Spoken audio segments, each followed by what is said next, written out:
Ibu senang sekali bisa berbagi dengan kalian di dalam sesi enrichment ya, terutama berbicara tentang teamwork.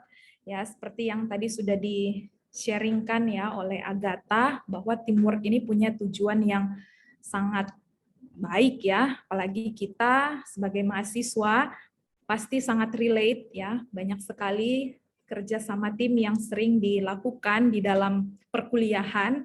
Nah, semoga sesi ini bisa memberikan insight buat kalian dan juga bisa kalian praktekkan ya ketika kalian baik sekarang maupun nanti ketika kalian masuk dalam perkuliahan ya, kalian dapat mempraktekkan bagaimana sih membangun kerjasama yang efektif ya. Oke, jadi tema yang akan kita bahas hari ini adalah efektif teamwork ya. Kenapa nggak teamwork aja sih Bu? Kenapa harus ada efektifnya ya? Jadi akan sangat menekankan bahwa ketika kita bekerja sama, ya kita harus melihat apakah kita sedang membangun sebuah kerjasama yang efektif ya, atau kita hanya sekedar kerjasama tetapi karena dalam tanda kutip ada paksaan ya, karena wajib gitu ya. Nah, Ibu mau sedikit survei dulu ya, mungkin Ibu sedikit survei. Kalau kita berbicara tentang teamwork ya, apakah kalian itu sebenarnya lebih senang kerja tim atau kerja individu atau kerja sendiri? Nah, which side are you on? Which one do you prefer? Yang mana yang kalian lebih senang? Kerja sama atau kerja individu? Mungkin bisa kasih di kolom chat, atau mungkin bisa juga langsung buka mikrofonnya. Karena mungkin setiap orang cenderung lebih senang salah satu daripada keduanya ya. Oke, Ibu coba lihat di sini. Ada yang bilang individu, ada yang bilang kerjasama juga, ada juga yang bilang dua-duanya gas. Wih, mantap nih. Ada juga yang bilang ya tergantung. Wah, ini ada variasi ya. Berarti ada yang senang individu, kerja sendiri, ada yang senang kerja tim, ada juga yang senang dua-duanya, ada juga yang tergantung ya. Mungkin tergantung kelompoknya siapa ya. Thank you untuk partisipasinya ya. Nah, tetapi fakta ya, fakta membuktikan dan fakta menunjukkan bahwa di dalam dunia nyata dua-dua ini ya, baik kerjasama maupun kerja individu, ini dua-duanya adalah sesuatu yang penting ya. Jadi Ibu mau sampaikan ya kepada kalian bahwa di dalam dunia nyata, dan kalian juga sudah alami bahwa terkadang ada situasi yang membawa kita untuk bekerja secara mandiri. Tetapi ada banyak situasi juga yang akan kita hadapi, kita dituntut untuk bisa bekerja sama dengan orang lain. Jadi baik bekerja secara mandiri maupun bekerja sama, ini dua-dua hal yang sangat penting. Nah, tapi sekarang kita akan fokus kepada bekerja sama ya, teamwork ya.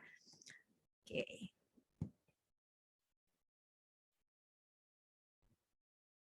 Semoga kalian bisa melihat. Kita lihat video singkat dulu ini ya.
Oke, iya.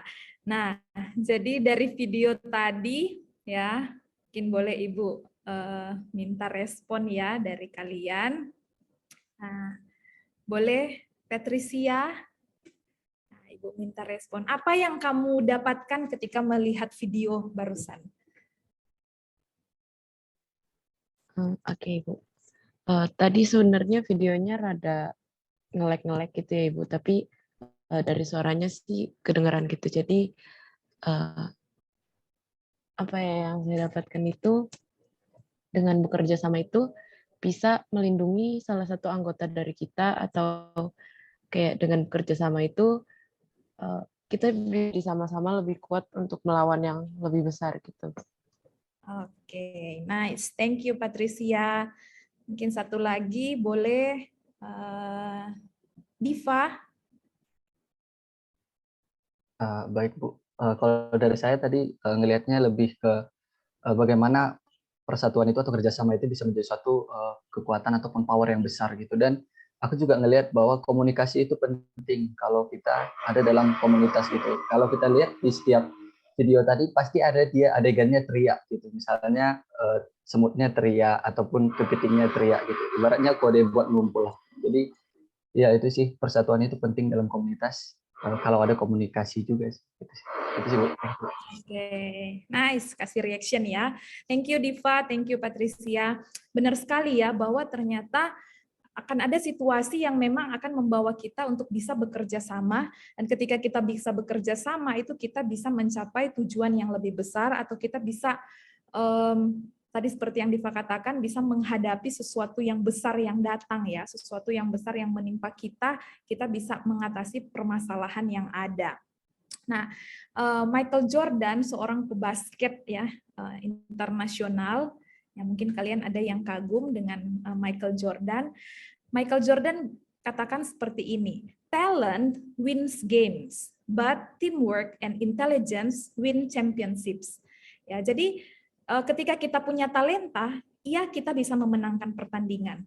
Tetapi talenta saja itu tidak cukup, ya. Ketika kita punya talenta, kita tidak cukup, ya, bisa memenangkan kejuaraan.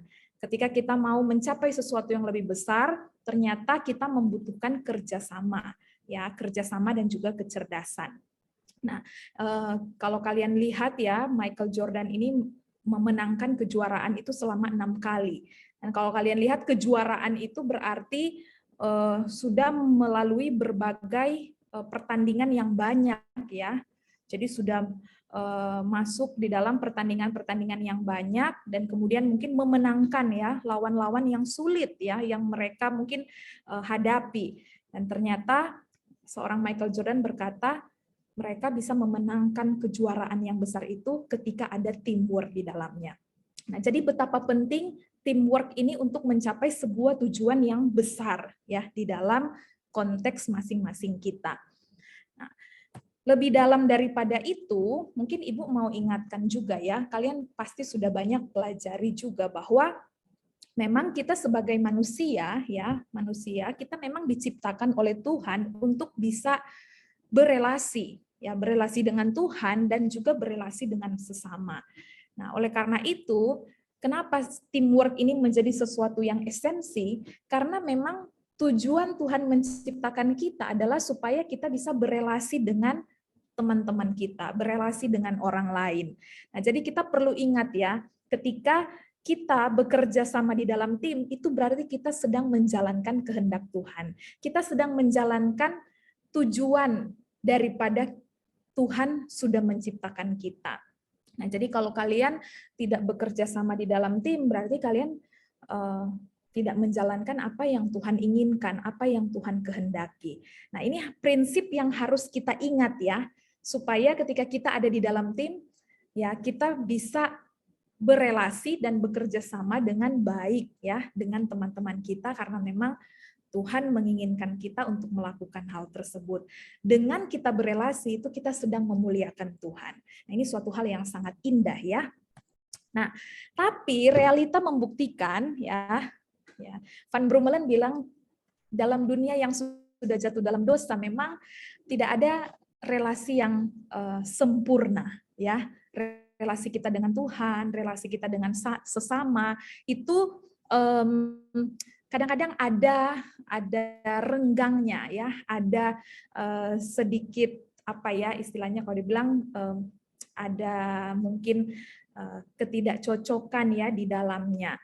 Nah, begitu juga yang Ibu coba amati ya terjadi di dalam konteks perkuliahan ya, ketika mendesain sebuah pembelajaran yang menggunakan kelompok yang menuntut kerjasama di dalam tim ya ternyata dari survei ya atau dari hasil yang Ibu lihat ya bahwa tidak semua kelompok mampu bekerja sama dengan baik ya.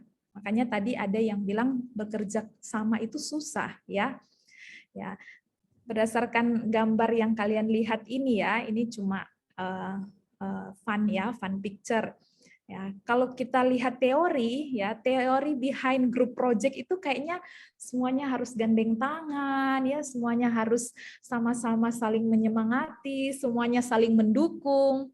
Tapi realitanya, kenyataannya kok di kelompok saya tuh kayaknya saya memegang peranan sendiri ya. Kok kayaknya saya nih yang kerjain semua ya pekerjaan yang ada di dalam kelompok. Teman-teman happy dapat untung karena hasil kerja keras saya sendiri. Ya ini berdasarkan realita yang terjadi ya. Mungkin di luar sana ya. Kalau yang di sini Ibu nggak tahu ya ada atau enggak. Nah, kemudian di sini juga ada gambar katanya when you are the only one contributing to a group project ya padahal harusnya ada 5 orang tapi kok gambarnya di sini sama semua ya. Jadi dia bekerja sama dengan dirinya sendiri ya. Dia semua yang ngerjain ya. Ini realita yang terjadi di dalam dunia sekolah dan juga dunia perkuliahan ya. Nah, kemudian ada juga di sini ya katanya di dalam setiap project, grup project ya ada macam-macam ya, ada macam-macam karakteristik yang bisa ditemukan. Ada yang menjalankan kerjanya dengan bagus 90% ya, menjalankan tugasnya dengan baik, tapi ada juga tipe anggota yang tidak pernah memberikan ide, has no idea what's going on the whole time. Ya, jadi nggak ada ide sama sekali, ya, nggak memberikan sumbangsi, nggak memberikan kontribusi. Ya, kemudian ada juga yang tipe lain, katanya di sini says he's going to help, but he's not. Mungkin di awal-awal dia janji ya, oh ya nanti aku tolong ya, nanti aku kerjain ya. Tapi ternyata hanya PHP ya, pemberi harapan palsu ya, ternyata tidak mengerjakan tanggung jawabnya.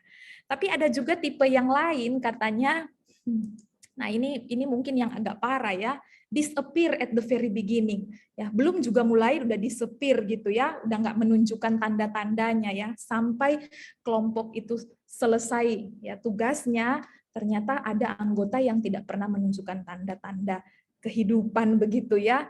Nah, sehingga Ibu pernah teringat ya, Ibu pernah teringat ada mahasiswa yang datang ke Ibu ketika di dalam perkuliahan memberikan tugas kelompok, ada mahasiswa yang datang dan bilang seperti ini, Bu, boleh nggak Bu, nama mahasiswa ini kita nggak cantumkan di paper? Ya, Ibu tanya kenapa? Ya karena memang nggak ada kontribusi sama sekali Bu. Nah, ini adalah sesuatu realita yang sangat menyedihkan ya, ketika kalian diatur di dalam sebuah kelompok untuk bisa mencapai tujuan yang lebih besar, supaya bisa menjalankan tanggung jawab kalian, tapi ternyata ada yang menghilang, disepir begitu ya, menghilang dan tidak menunjukkan kerjasama yang baik, sehingga pada akhirnya menyulitkan teman-teman yang ada di dalam kelompok dan tentunya membuat tujuan daripada kelompok tersebut akhirnya menjadi terkendala. Nah, ini adalah realita fakta yang memang terjadi ya di dalam dunia kampus, di dalam dunia sekolah.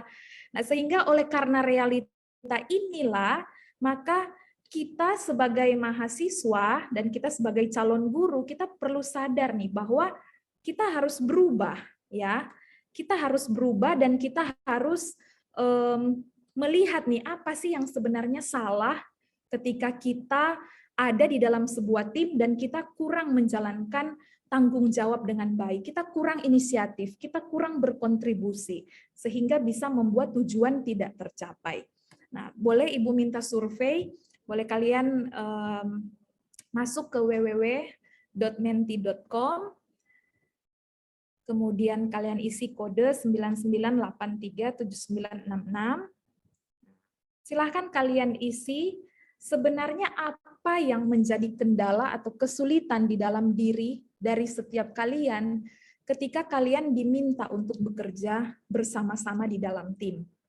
Nah, ini juga Ibu pengen tahu ya, supaya kita juga bisa sama-sama mengantisipasi, dan kalian juga harus tahu ya, apa sebenarnya kendala dari dalam diri, dari teman-teman sesama kelompok ya, supaya kita bisa lebih efektif ya membangun kerjasama dengan baik. Oke.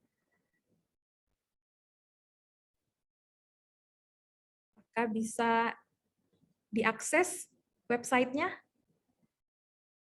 Bisa, Ibu. Ya, Ibu kasih 3 menit untuk bisa mengisi ya, silahkan. Nah, sudah ada 3 responden yang mengisi, mungkin Ibu boleh kasih share juga ya, supaya kalian bisa melihat di sini. Ya.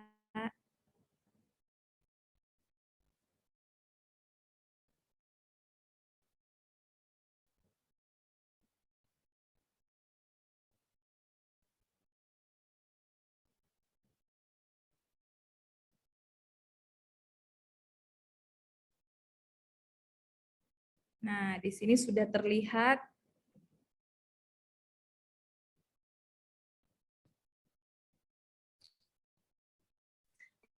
ternyata yang menjadi kendala atau kesulitan yang berasal dari dalam diri ketika bekerja dalam kelompok itu macam-macam ya penyebabnya ya.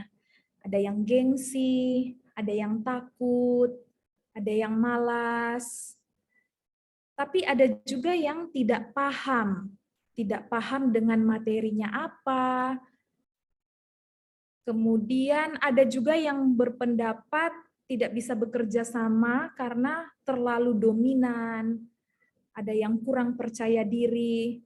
Wah, ini ada banyak sekali alasan-alasan yang disampaikan di sini. Ada yang kurang cocok dengan teman kelompok. Ya, kemudian masih punya kebiasaan suka menunda. Ada juga yang susah beradaptasi ya. Wah.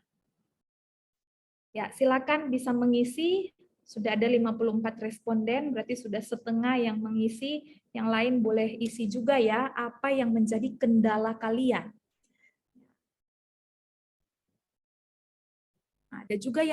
Ada juga yang mengatakan yang menjadi kendala itu karena sulit mengatur waktu, time management. Karena terlalu banyak kerja kelompok, jadinya susah nih mau atur waktu. Semuanya tabrakan jadwalnya. Oke.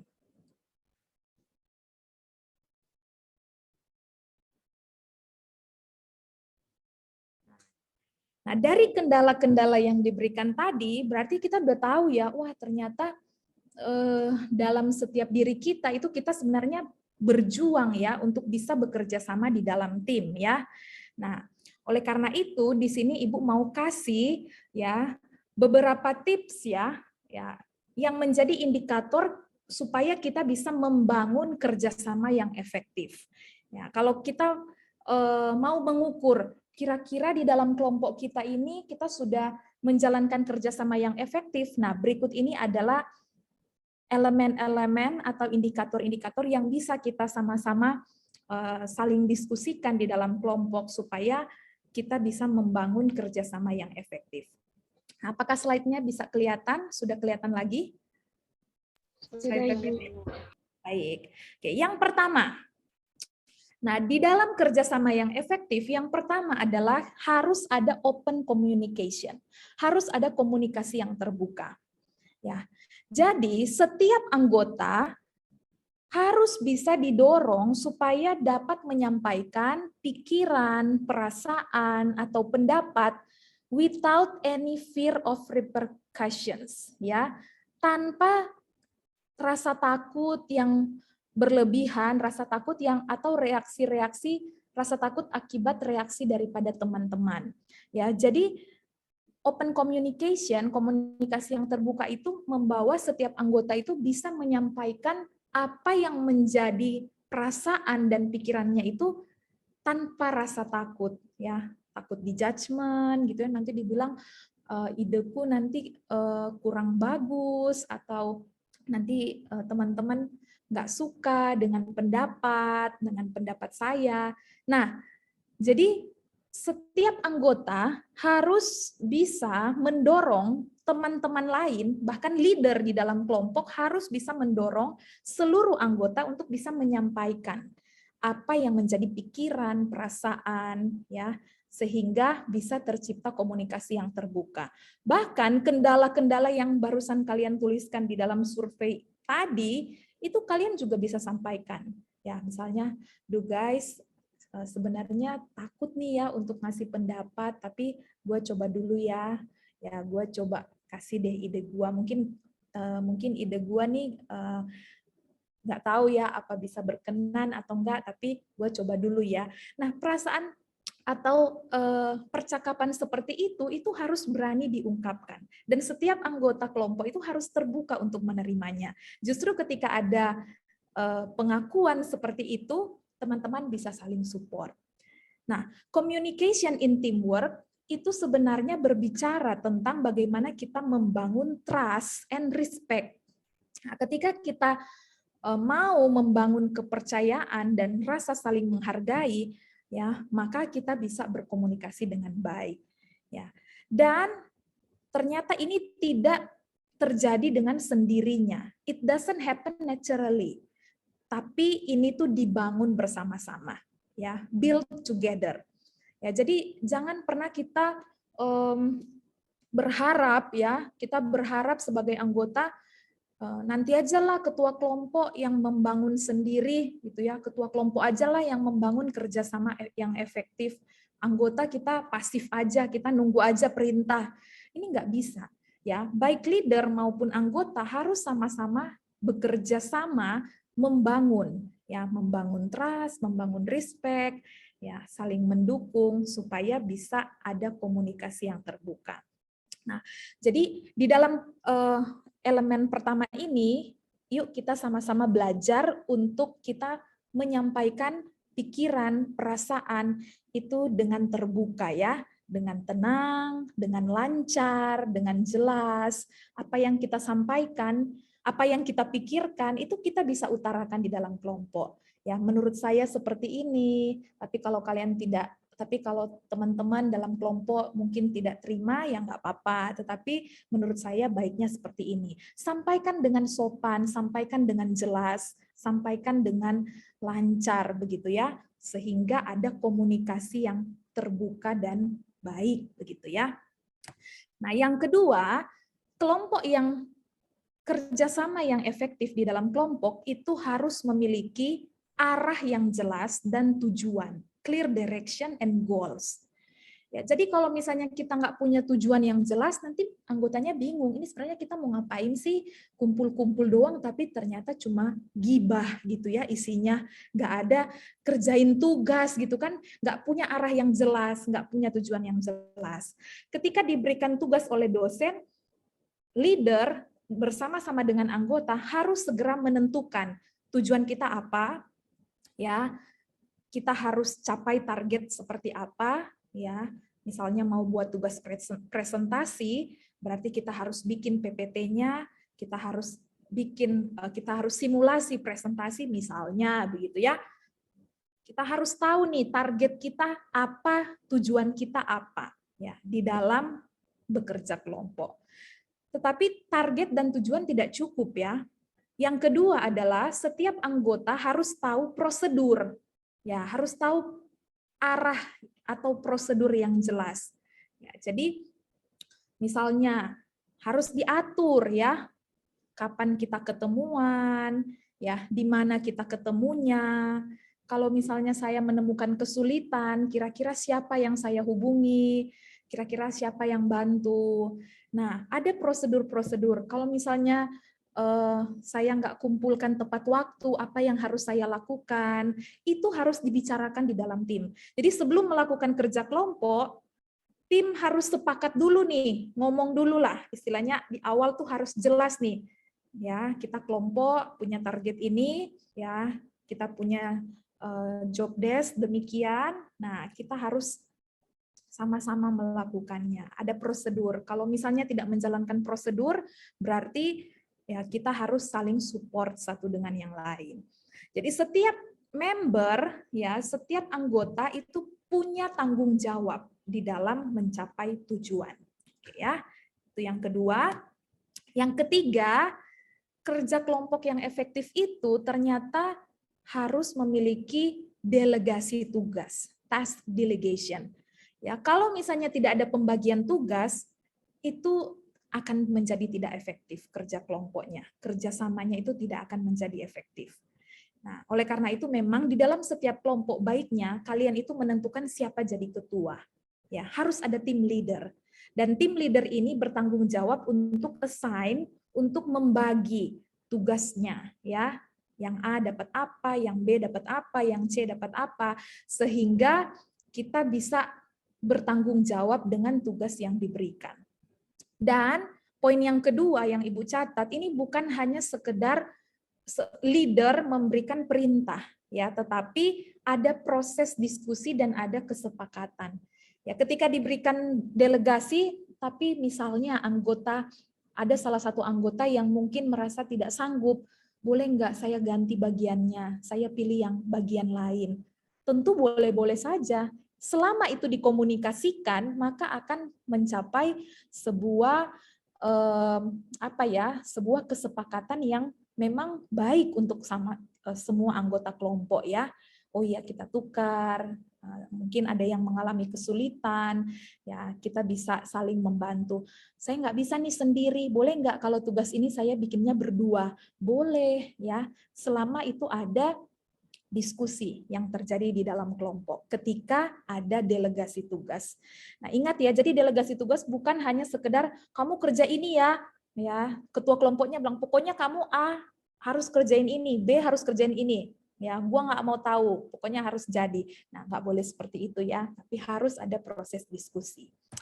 Nah, dan yang terakhir adalah tentang sense of belonging and accountability.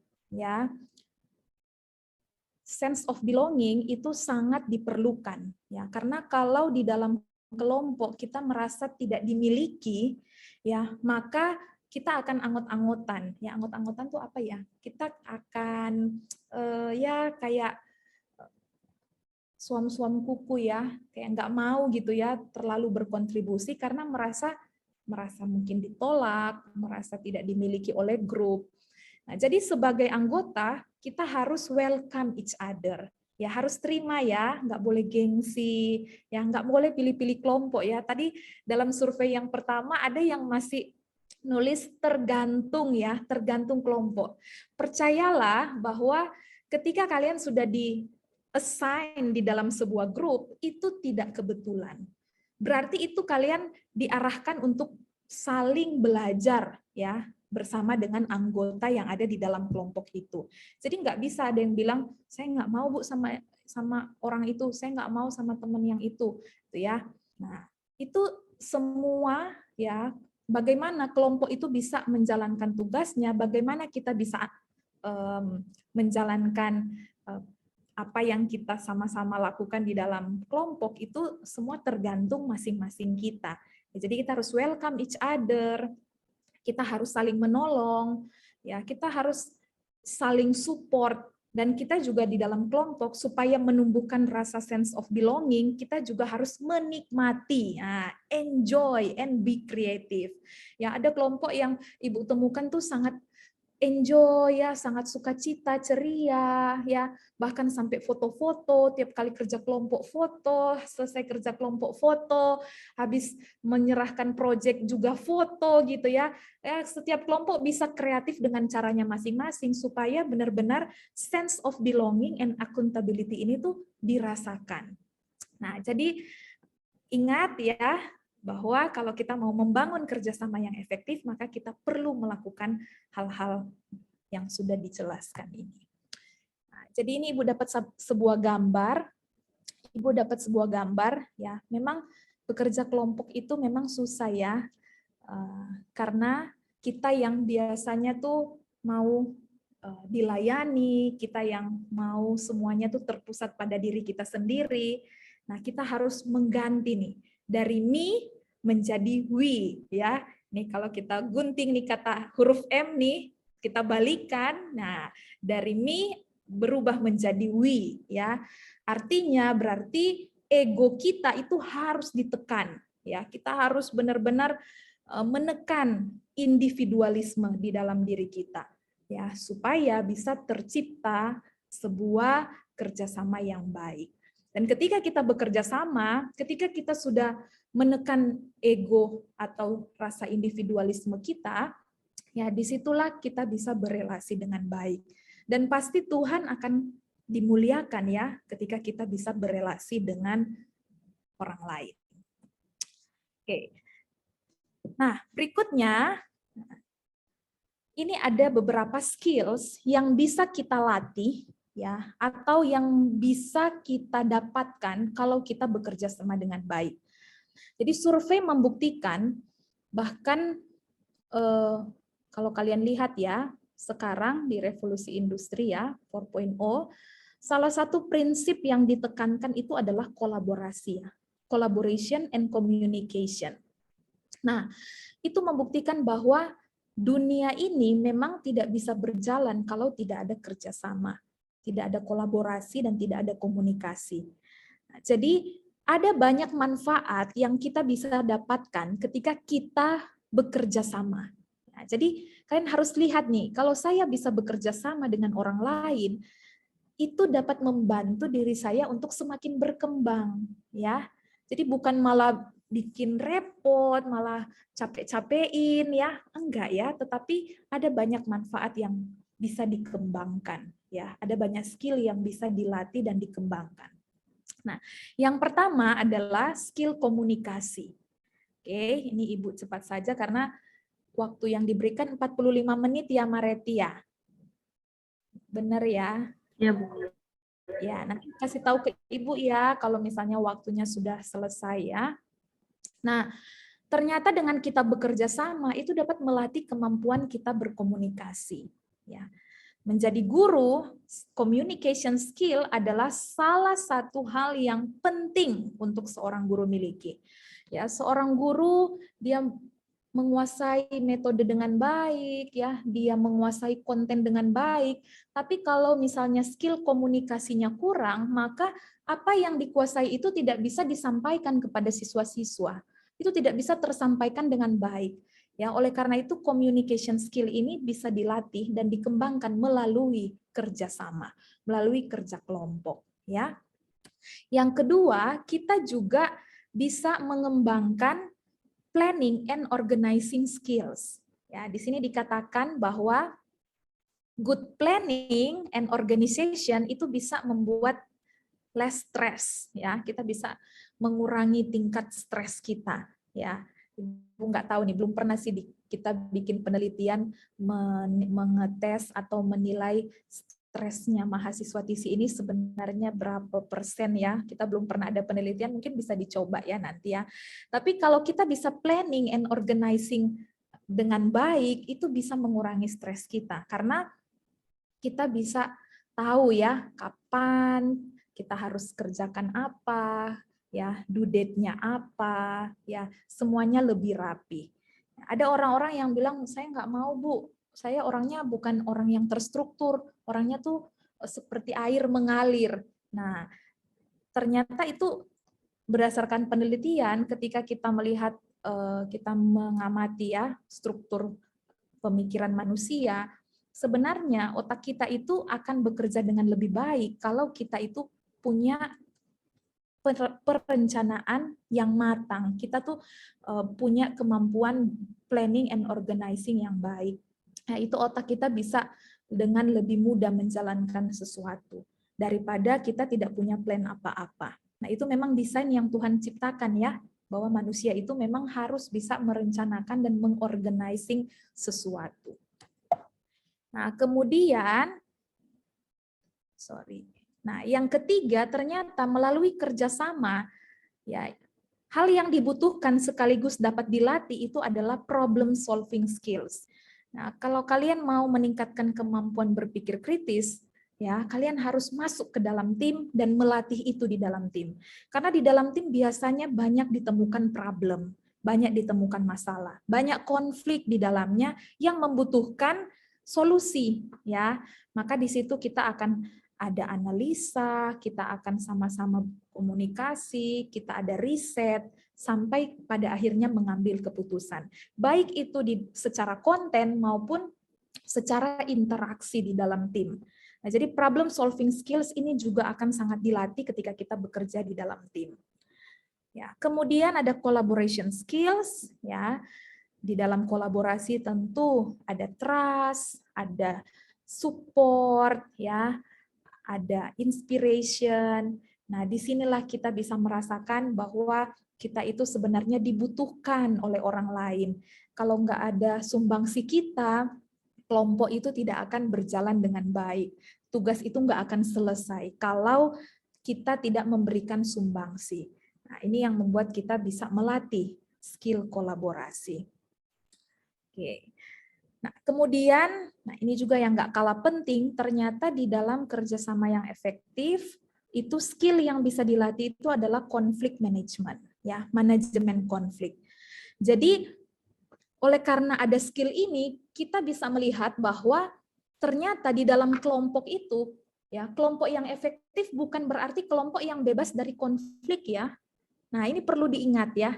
Jadi, kelompok yang efektif, kerjasama yang efektif bukan berarti bebas dari masalah, bebas dari konflik. Justru ketika ada konflik, itu akan menjadi suatu tantangan, tapi kalau misalnya bisa diselesaikan dengan baik, itu akan menjadi suatu celebration, suatu momen yang diingat.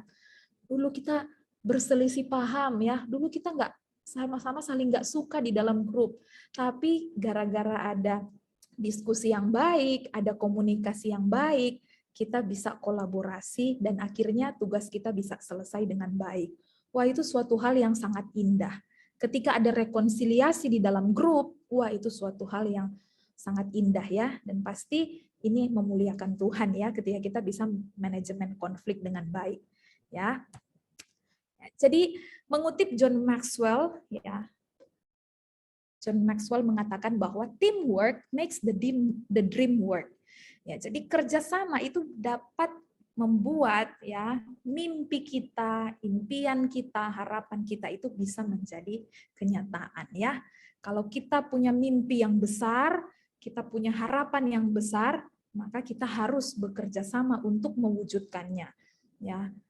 Suatu kelompok mau, ya, pengen proyeknya tuh bagus, maunya nilainya bagus, tapi malas-malasan, ya, tentu tidak akan terjadi, ya. Tentu dream-nya itu tidak akan menjadi kenyataan, ya. Nah, jadi mungkin dari Ibu seperti itu, ya, yang bisa Ibu bagikan dalam waktu yang sangat terbatas ini. Semoga hal-hal ini bisa, ya, kalian praktekkan ketika kalian dapat kelompok nih, nggak sabar nih pengen dapat kelompok, ya, mau dengan siapapun pokoknya jabanin deh, ya, mau dengan siapa terima, ya. Saya akan berusaha untuk membangun kerjasama dengan baik, ya, harus bisa berkomunikasi dengan baik, harus bisa mengasihi setiap teman-teman kelompok yang memang sudah ditugaskan. Oke, itu saja. Thank you semuanya.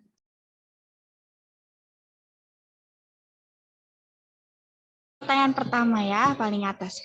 Bagaimana mengatasi perbedaan budaya dalam kelompok?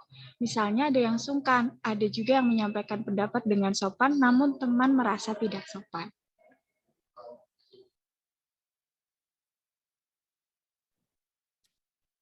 Oke, ini Ibu langsung jawab ya, Agatha. Iya, Bu, langsung. Oke, terima kasih untuk pertanyaan yang sangat relate ya dengan kehidupan di dalam asrama juga ya, bahwa kalian datang dari berbagai macam budaya. Mungkin yang tadi Ibu merujuk kepada presentasi yang Ibu sampaikan ya, bahwa memang komunikasi itu penting ya. Jadi kalau misalnya kita menyampaikan pendapat, terus ada teman yang merasa tidak sopan, teman yang merasa tidak sopan itu harus mengkomunikasikannya. Misalnya, sorry ya, cara kamu berbicara tuh terkesan marah-marah, misalnya, maaf ya, tetapi dengan cara yang baik begitu ya. Jadi memang kunci daripada terbentuknya suatu relasi yang baik di dalam tim itu adalah kita harus mengkomunikasikan apa yang menjadi kendala, apa yang menjadi kesulitan. Kalau kita cuma diem-diem gitu ya, kita diem, tertekan gitu kan, terus pulang nangis gitu, itu nggak akan menjadi solusi gitu ya, malah akhirnya merugikan diri kita sendiri, terus kita juga jadinya nggak mau bekerja sama lagi gitu ya, karena mungkin merasa tertekan di dalam grup. Nah, jadi kita harus berani untuk menyampaikan. Ya, seperti itu ya. Jadi harus berkomunikasi dengan baik dan memang harus semakin sering ketemu gitu ya. Nah, itu yang kedua itu berarti waktu ya, harus banyak ketemu, jadi makin lama makin kenal. Oh, sebenarnya teman saya ini tuh dia motivasinya tuh baik ya, mungkin caranya aja udah kayak marah-marah gitu ya kalau ngomong gitu, karena memang tinggalnya di pegunungan gitu kan, tapi ternyata tuh hatinya baik gitu ya, penyayang ya, seperti itu. Oke, terima kasih Bu Yer. Tadi ada satu poin ya, dikomunikasikan gitu. Oke, yang bisa ketemuan, boleh nih ketemuan. Atau kalau misalkan masih belum bisa ketemu, bisa teleponan gitu ya, untuk semakin kenal nih dengan anggota kelompoknya. Nah, kita lanjut ke pertanyaan nomor 2, dan ini juga sering dihadapi nih. Bagaimana jika kelompok itu terlalu banyak ide, sehingga terjebak dalam diskusi-diskusi yang akhirnya tanpa arah karena terlalu banyak ide, dan juga akhirnya sulit nih untuk mengambil keputusan apa yang mau disepakati. Seperti itu, Bu. Oke, thank you Agatha.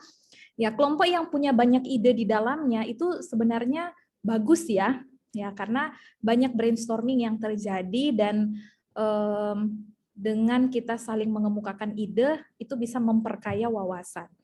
Tapi baik lagi Ibu ambil satu prinsip yaitu planning and organizing.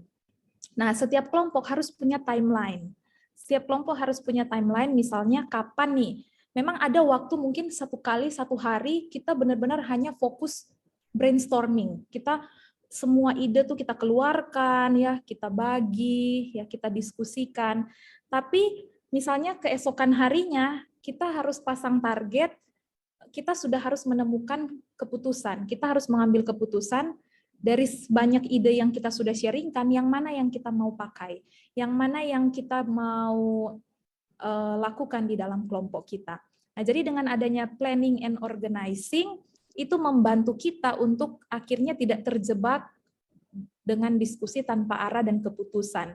Jadi, oh ya kita tahu nih bahwa pengumpulannya sudah semakin dekat, jadi kita harus mengikuti timeline yang memang sudah disepakati. Jadi seperti itu, ya. Oke, terima kasih Ibu. Jadi penting banget ya teman-teman untuk punya plan kelompok nih untuk kedepannya, seperti itu. Nah, kita lanjut ke pertanyaan nomor 3. Bagaimana cara kita untuk menjalin kerjasama jika sejak awal ada kelompok yang komunikasinya tuh berjalan tidak baik dan sulit, sehingga hanya satu yang berinisiatif. Itu juga biasanya terjadi nih dalam kerja kelompok. Ya, oke. Nah, terima kasih Agatha dan terima kasih juga untuk kalian yang mengangkat case ini ya, bertanya tentang hal ini. Memang kalau misalnya di dalam kelompok itu masing-masing anggota tidak berinisiatif, itu memang susah nih. Ya, jalan kelompok itu akan berjalan ya dengan tersendat-sendat ya. Artinya untuk mencapai tujuan itu pasti akan sangat sulit gitu ya. Tapi bagaimana jika realita yang terjadi seperti itu? harus ada salah satu ya, kalau ada satu yang inisiatif, ya leader, baiknya sih setiap kelompok itu harus ada leader. Nah, leader itu harus bisa mendorong, jadi harus bisa saling support, mendorong untuk teman-temannya bisa berinisiatif. Mungkin dengan memberikan kepercayaan, memberikan tanggung jawab, gitu ya. Ya, memang harus diatur ya, makanya tadi ada pembagian tugas ya. Jadi mau tidak mau, kondisi itu membuat anggota yang tidak inisiatif ini akhirnya harus berinisiatif karena memang dia punya tanggung jawab di dalam kelompok tersebut. Jadi kelompok yang baik itu memang harus ada delegasi tugas ya, yang efektif itu harus ada pembagian tugas di dalamnya sehingga setiap anggota itu memang merasa tuh dimiliki dan punya tanggung jawab di dalam kelompok. Mungkin itu dari Ibu ya. Oke, terima kasih Bu Yar untuk jawabannya. Jadi tadi peran kita nih kalau ada teman-teman yang memang pasif gitu ya, kita berperan untuk mendorong teman-teman kita karena kita ada dalam satu komunitas dan untuk kita bisa bertumbuh ya kita jalan bersama-sama. Nah, pertanyaan terakhir, bagaimana jika tugas yang sudah dibagi dan sudah ada batas pengumpulan, tapi ada salah satu teman yang tidak mengerjakan sesuai dengan kesepakatan? Seperti apa? Thank you Agatha. Nah, ini relate sekali ya. Nah, ini sudah ada delegasi tugas, tapi ternyata kenyataannya tidak mengerjakan. Nah, balik lagi ya, Ibu blend atau kolaborasi jawaban Ibu ya dengan poin-poin yang tadi Ibu sudah sampaikan. Nah, dengan adanya planning and organizing, si ketua kelompok itu bisa memonitor. Ya, misalnya kumpulnya minggu depan. Jadi jangan sampai minggu depan itu kalian baru mulai mengerjakan begitu ya. H-1, H-2. Tapi baiknya sudah mulai dari jauh-jauh hari, sehingga jika ada anggota kelompok yang tidak menjalankan bagiannya, itu bisa ketahuan nih dari mungkin H-4, H-5, jadi sudah bisa ketahuan terlebih dahulu, dan kalian bisa saling membantu.